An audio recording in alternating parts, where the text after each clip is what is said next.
Hey guys, what's going on? It's Straw Hat Goofy once again with another YouTube video for you guys. And today I want to talk about something that's kind of got my TikTok jumped off a little bit. I want to talk about this movie that I saw a little late, but I saw it recently and I want to talk about it now.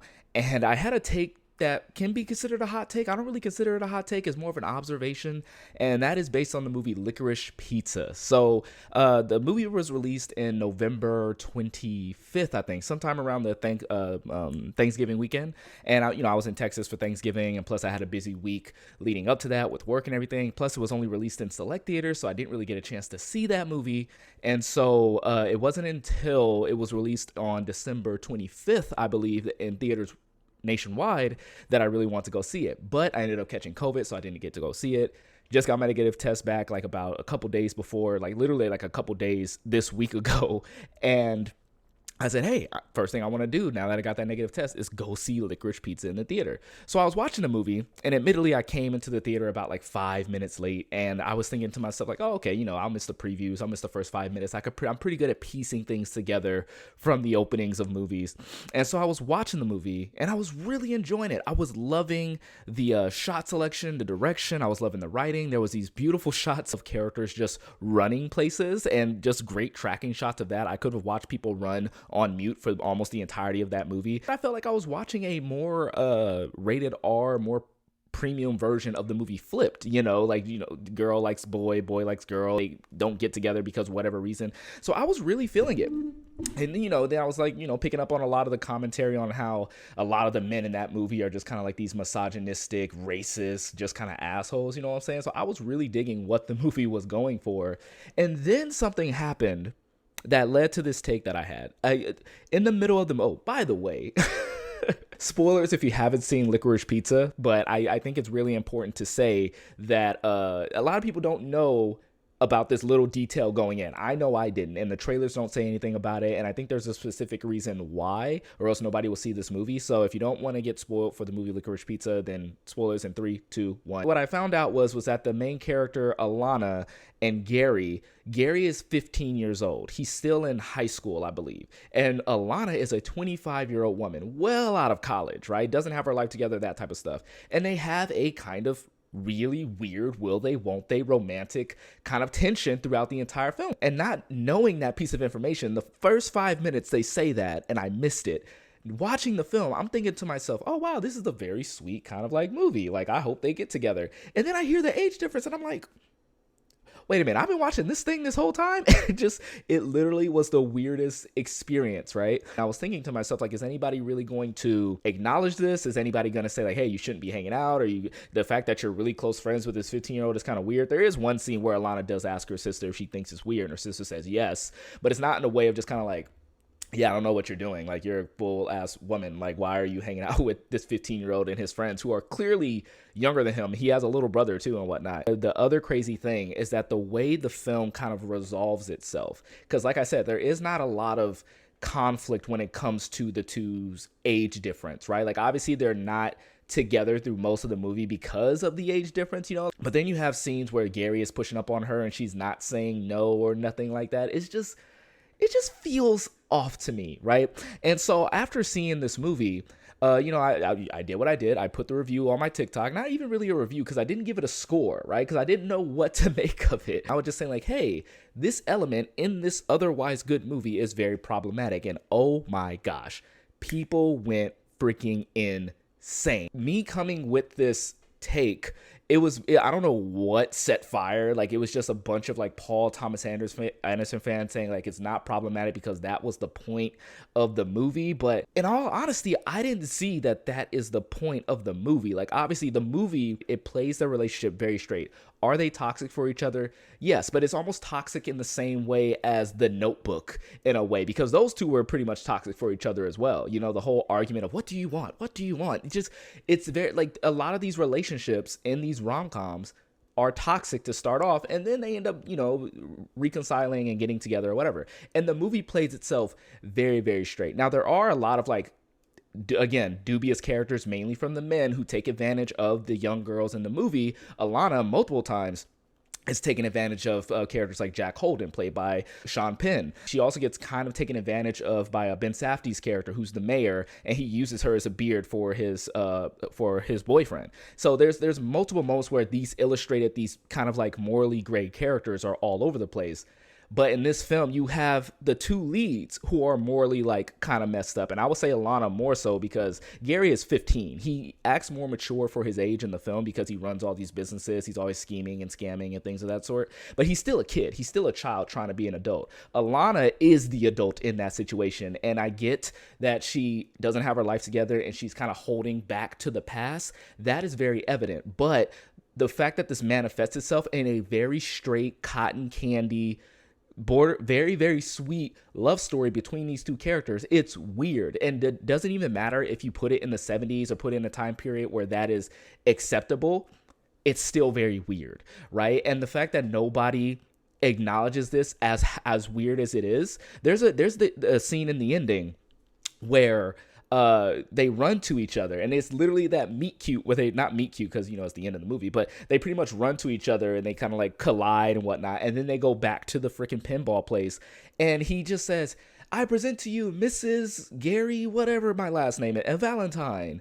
And nobody says anything. Nobody says it. They're just like, "Yeah, that's cool." And they make out in front of everybody and nobody goes, "Yo, what's happening?" And they just literally run off into parts unknown. And she says, "I love you, Gary." It's the weirdest thing.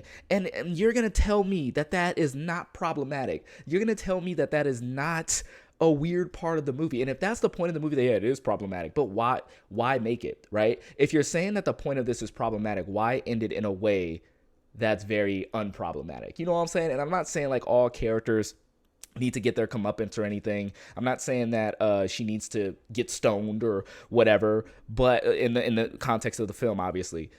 But what I'm saying is that this film plays this really weird romance is shockingly straight.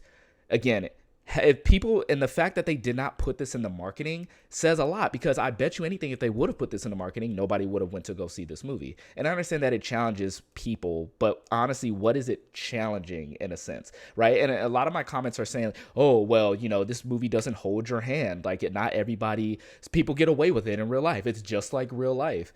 Yeah, but at the end of the day, do you want to see that play out? Like, do you want to see that play out? Like, what is your reasoning for wanting to see that play out? I'll give an example of this movie called The Teacher. It stars Kate Mara.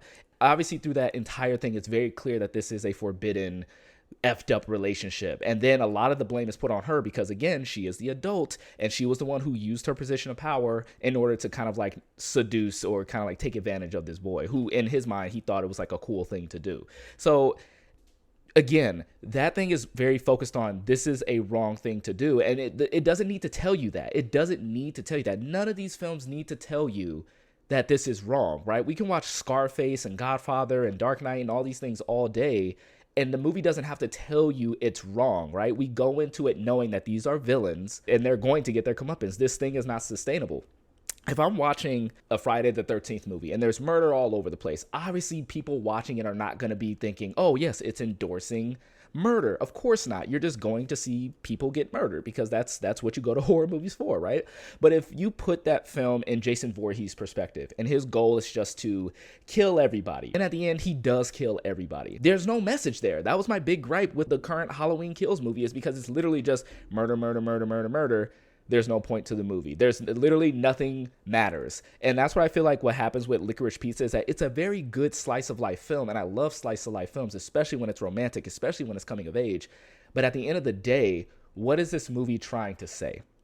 Right? What is this movie trying to say by ending the movie on a note where these characters who shouldn't be together get together and it's a very happy ending, and not once do they really kind of like suffer any consequences to it? It's like, what are you trying to say exactly? And again, a lot of people was bringing up kind of examples of movies that like, oh, if we can't watch this and we can't watch other movies that are quote unquote problematic, we can't watch American Beauty. Well, yeah, you can watch American Beauty. American Beauty is personally one of my favorite films, but at the end of the day, you get a sense that this character is doing the most. He's not a good character. He is doing the most in the name of having a midlife crisis. And you know it's wrong. It's very hard to watch when you're watching Kevin Spacey pine after his daughter's best friend, right? That's weird. And then like imagine if he would have actually succeeded in that. It would be a very hard thing to watch, especially considering Kevin Spacey's current dilemma. You know what I'm saying? Really weird. Then you have things like Wolf of Wall Street. Obviously, it makes the Wall Street kind of blue collar crime look cool with the Quaaludes and the parties and the money and the, you know, going to Vegas and the boats, all that extravagance. It's an exercise in excess. We know that what he's doing is wrong. At the end of that movie, he still gets his comeuppance because he's the villain. And the movie doesn't have to tell you like, oh, you shouldn't do this. We know we shouldn't do this. But we're literally going into this movie to see him fall towards the end. How is he going to get caught? Same with Scarface, same with Godfather, all of these things. All of these characters suffer in one way or another because of the wrong things that they are doing. Now, there are some movies where, you know, some characters get away with it. But at the end of the day, that's honestly one of the, like, for instance, The Unusual Suspects. Kyler Soze gets away with it. But when the point of the movie is to catch Kyle Soze and Kyle Soze gets away, that just makes you think like, oh shit, Kyle Soze is like a badass motherfucker. You know what I'm saying? Like, so, but that's different than a relationship between a 25-year-old, 15-year-old kid. Because that right there, yes, they got away with it, but is that something you can necessarily get away with? Is that something you can you get away with that? Exactly. Like, you see what I'm saying? So it's just really weird. It's just a really weird thing.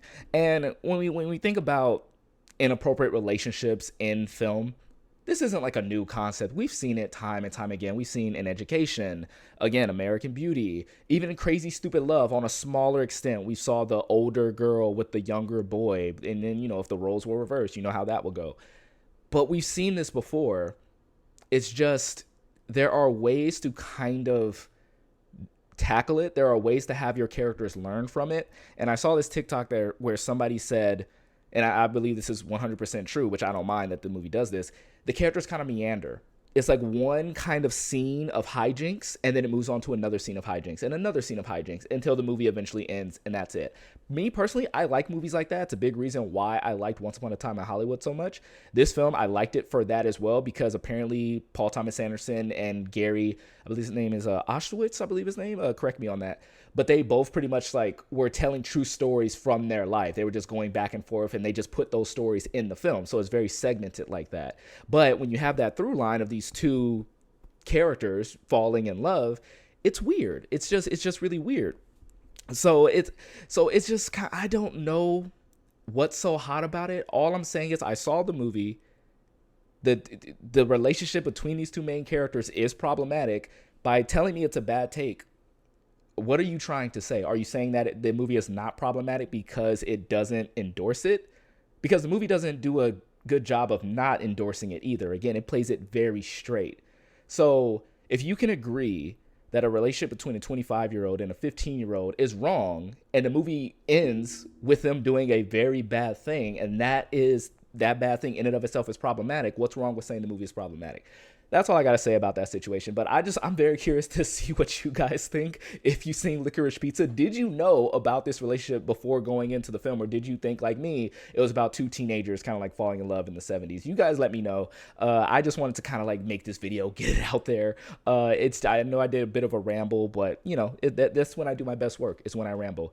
Make sure you guys follow the YouTube. If you like this video, make sure you hit the bell. Make sure you hit the like. Make sure you follow my other socials as well. My Twitter, my Twitch, my TikTok, Instagram. I'm on all those things. And you guys take care.